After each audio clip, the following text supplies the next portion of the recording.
Okay, we're going to talk a little bit about measures of central tendency, specifically the mean, the median, and the mode for a data set. I'm just going to throw a data set out here. I'm going to use the numbers 3, 4, 8, 2, 6, 4, and 1.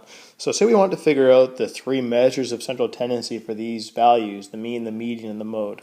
The mean, which is usually symbolized with an X with a line above it, which is read X bar, is calculated by adding up all the numbers we have and dividing by the number of numbers. So for example, we have here 3 plus 4 plus 8 plus 2 plus 6 plus 4 plus 1, and we would divide that by the number of numbers. In this case, we have 7 numbers to divide by. Those values add up to a sum of 28. We add them up. And if we divide that by 7, we get that the mean for this data set is 4. Okay, that's your mean.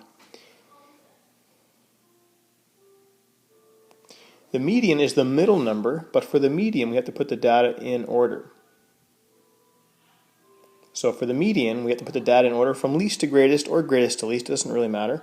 So I'll put them from least to greatest. We have 1, 2, 3, 4, 4,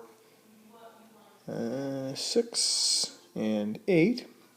And if I have 7 numbers, the middle number should be the fourth value.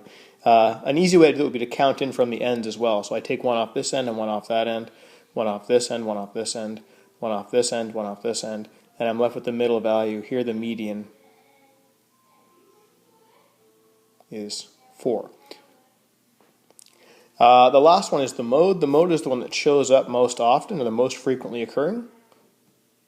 In a data set like this where you have raw data just listed, we can kind of have a look at it and see if we have any repetition. If there's no repetition in a data set, there is no mode.